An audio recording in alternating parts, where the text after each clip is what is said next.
Chan tha in petu kan pathian amin thang than um se amen pathian thu tha sang latlang dinga poi hri minin kalau som tha sang alai in dak clear tu nanza te para kalung oi zet bible min khat karak siar ding sam som thum pali siarnak pakhat karak siar ding boy pai para kalunga oi reng ding ama thang that chu kaban san da lo ding thil pani te kan hmu thei mi hina himi angan tu aphua tu hi David siang parang David ase thutlang pia karun vua tu mi chu tua reng ding mi le ban san lo ding mi tua reng ban san lo ti mi chu thil bango ase ka ban san lo ding kan ti chu no reng ase chura reng kan tua reng kan fe reng ti mi chu kan ban san lo ti thoi thil bango ase chura nga hi thil athopi ngai angan tu aphua tu hi mirau pi tak leidan khala siang parang tharau lam dan khali pathiani lungtong zet mi pa pathian rin san zet tu pathian ron zet tu pa David nun na ase enaka zangati boy pai para kalung a oi reng dingati Davidin ziang ruang asipei ti kan ro te ka pathian ni athei fiang amu fiang atong fiang tok pathian si na he athei fiang tok loma pathian thil ti thena khal arin san khlep chun pathian ni kut chak khal ane na hin alang min mu tham thein amu ti hi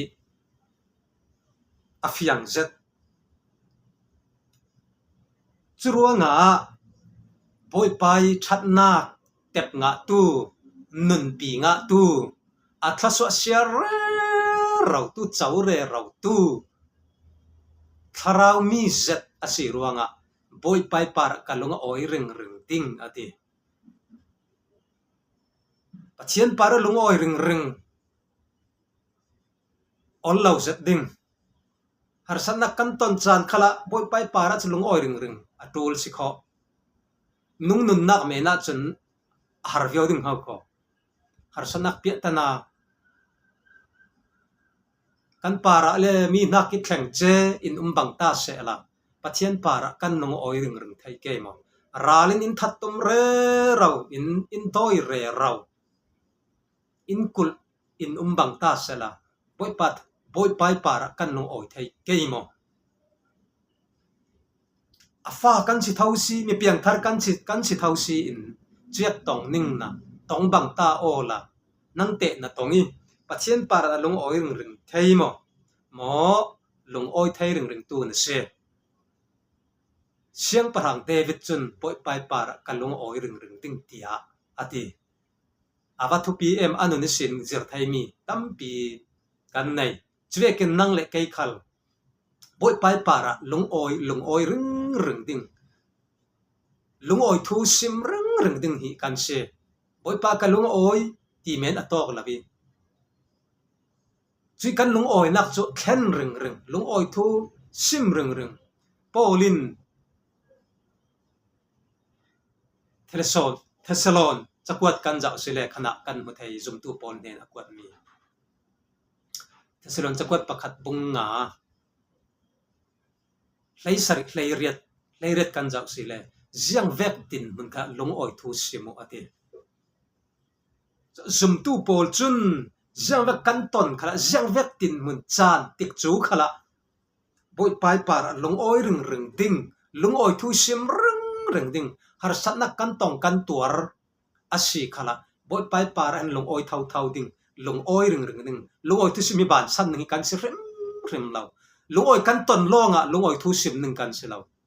kan du lau kan mai du da ni thila thlen lau khala boy pai in thlen ter mi si ruang atha reng ruanga lung oi thu sim hi ban san lo si sim reng thau si asual rum na pat rum na chumi chu David in athei fiang to atep nga amu fiang athei fiang David lung oi na ke arau pi lo apan hi na ka chun jangate ama thang that cho ka ban san da lo tingati ama thang that chu ka ban san da lo ding ati sam zale hleirok siarnak hlei ni ajangati kapari athat ruanga boy pa tu jang so ka pek veding ti ati pathina thatnak ya mu fiang to chro nang te jang na pek ve ke suileng unun peziko la boy pa na tul lo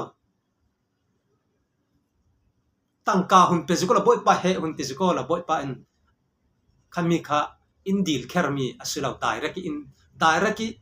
hiti input mi cho ama thang thati se ma long te thil dang sum pai tla boy pai sun noi na pathin na tuna kan pe the asinan pathian che he i hun pek kha asilawi zum tuin hen va pek zum lau tuin hen khalwa pek i vekin asinan hina chun kan main vik hlan pui thiam bangi